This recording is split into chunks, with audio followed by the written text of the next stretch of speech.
Hello, and welcome back to Sonata She Wrote. Today we are discussing the exposition of the first movement of Schubert's 14th String Quartet, known as Death in the Maiden. But before we jump into that, I want to thank these 4 people who have supported me on Patreon.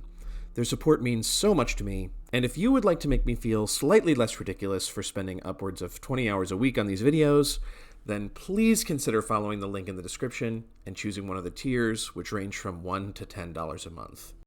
I urge you to check out the prelude in this series, in which I examined the song from which this quartet gets its name. The theme of the song is found explicitly in the second movement, but it bears some weight on the first movement as well. Death and the Maiden.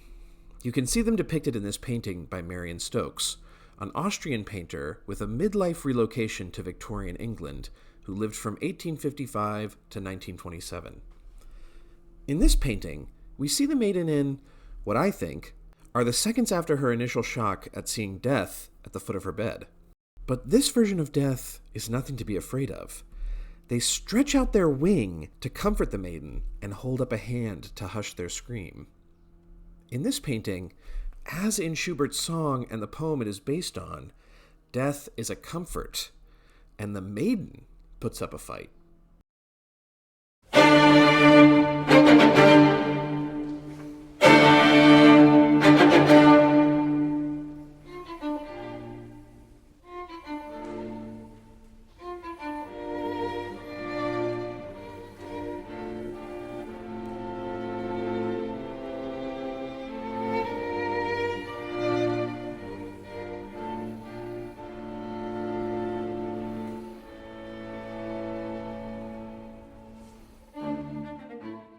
A dramatic opening for a titanic quartet movement.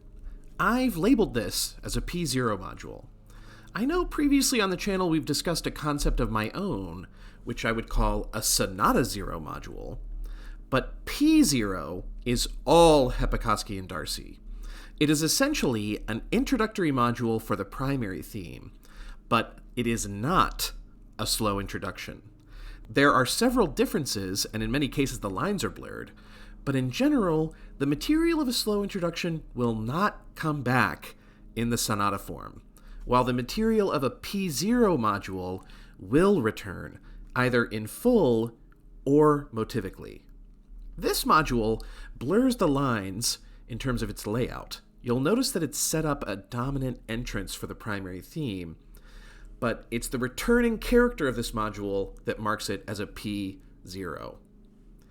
Since I'm already discussing James Hepokoski, I want to disclose the first movement of this string quartet is actually analyzed by Hepokoski in his book, A Sonata Theory Handbook. Our analyses are mostly the same, but we diverge at some essential moments.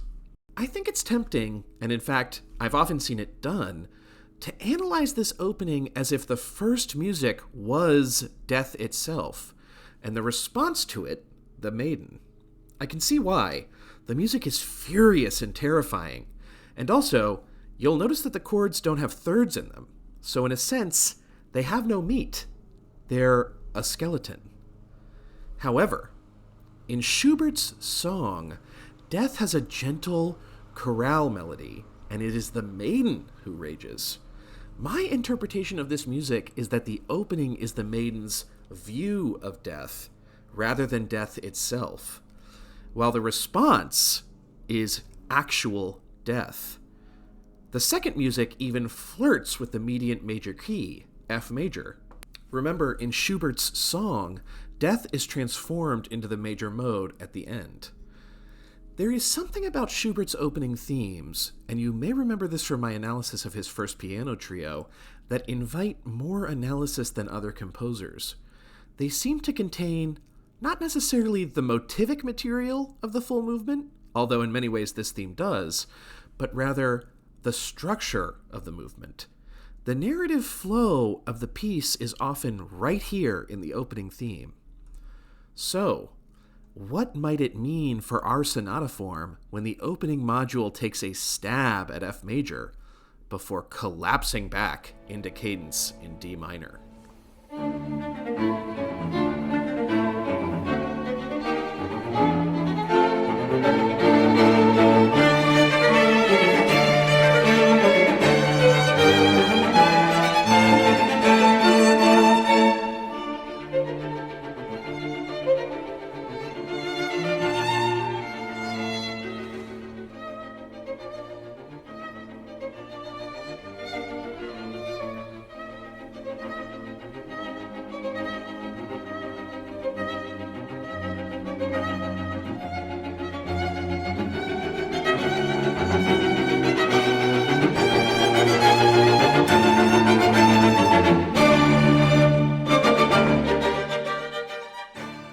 primary theme is certainly clinging tightly to something. Notice that, including the zero module and the PAC that opens the transition, this theme includes 4 perfect authentic cadences in D minor. 4 cadences! Of course, Hepokoski and Darcy have a term for this, which is that the primary theme is locally overdetermined. And it also gives us a hint about what the boundaries of this theme are. An overdetermined primary theme is one which includes several tonic modules which end with a 1 PAC, or IAC. The subsequent phrases after the first PAC are often a subdued dynamic, and they note that when there is a sudden tutti forte after these multiple cadences, it often makes rhetorical sense to label that as the transition. I found this helpful because initially I thought that this section here at the third PAC was the transition, partially because it does seem to be a separate, although related theme, and also partially because a transition that begins with energy loss is a particular trick of Schubert's. However, I think I can say that this moment in measure 41 is the start of transition 1, which would of course make it P-based. As you can see, this is the opening material of the P0 module, now fully fleshed out, including thirds. Almost sublime.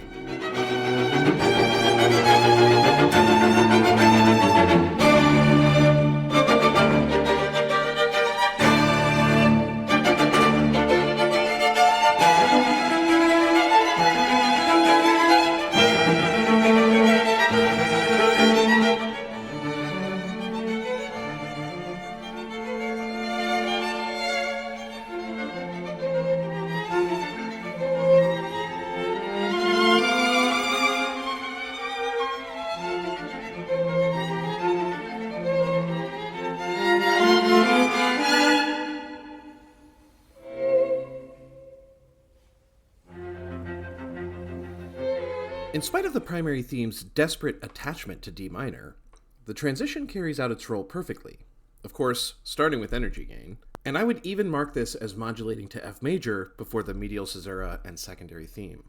There are only 2 things I want to bring your attention to in the transition. The first is the melodic G sharps that occur at moments which maybe are not cadences, but do reinforce the tonality, here and here. Notice how these G sharps tonicize A, even as the harmony goes from C7 to F major. A is the minor dominant of the original key, D minor. Is this perhaps some foreshadowing? Remember, a secondary theme in the major mediant creates the structure of promise. It reinforces our hope that the minor tonality will be banished by the major mode. A secondary theme in the minor dominant is the opposite. It creates a sense that there is no hope, spinning us away from a comedy and into a tragedy. Second, I just want to note the indeterminate boundaries of the medial caesura. I think of it as being 2 attempted caesuras. The transition's first attempt is a predominant chord, which obviously fails. But on the second try, there is a clear half cadence to open F major.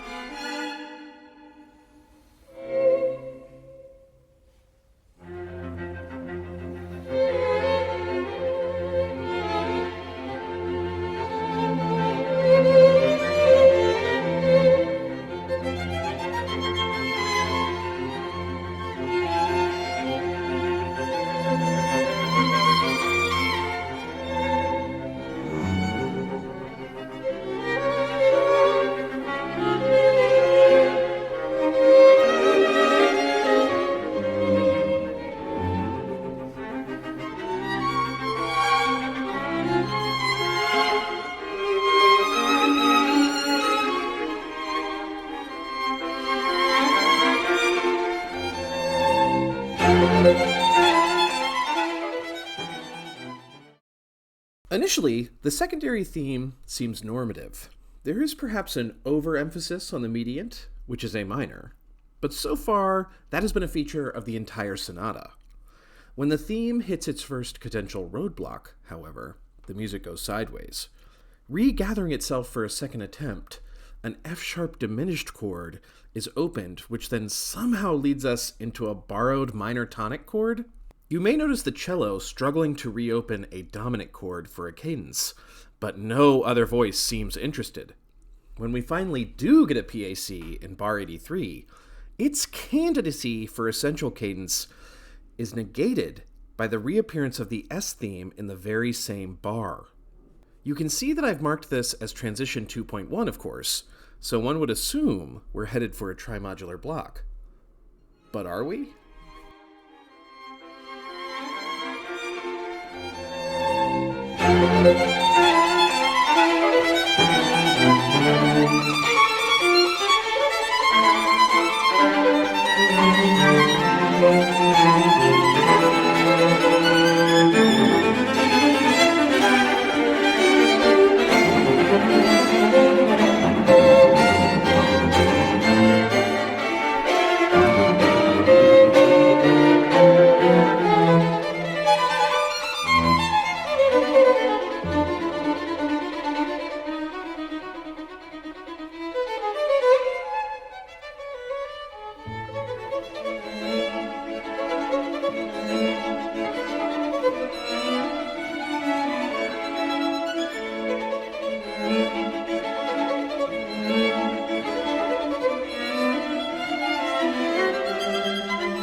This section of the secondary theme zone is best described by Dr. Graham Hunt in a recent paper titled The Three-Key Tri-Modular Block and Its Classical Precedents.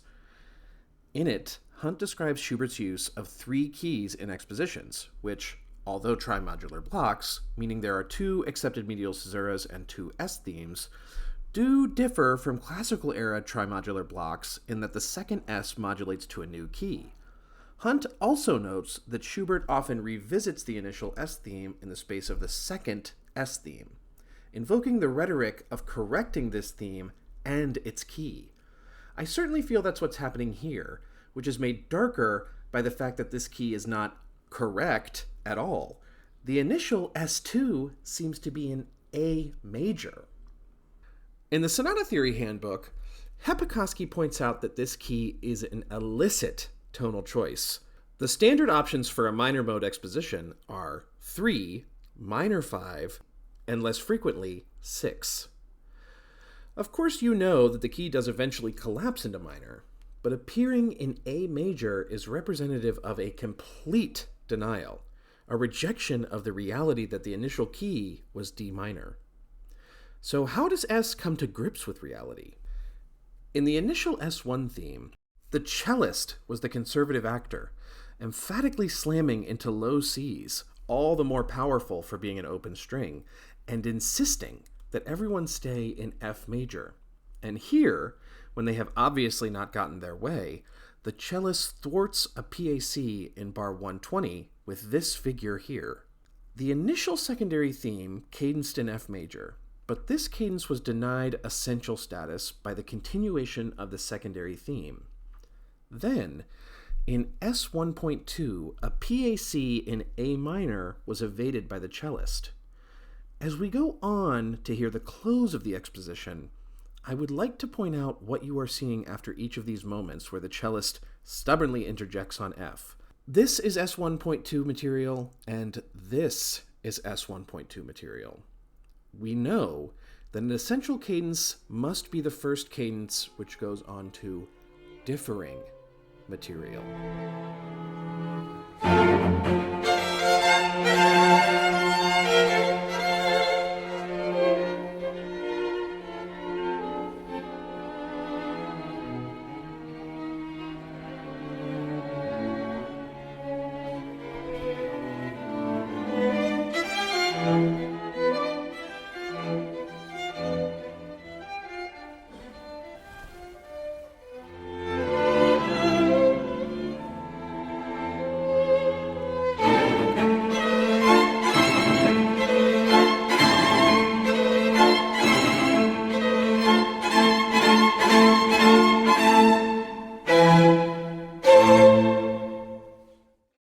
can see, S opens a dominant lock, which even the cellist surrenders to, and then there's a perfect authentic cadence in bar 134.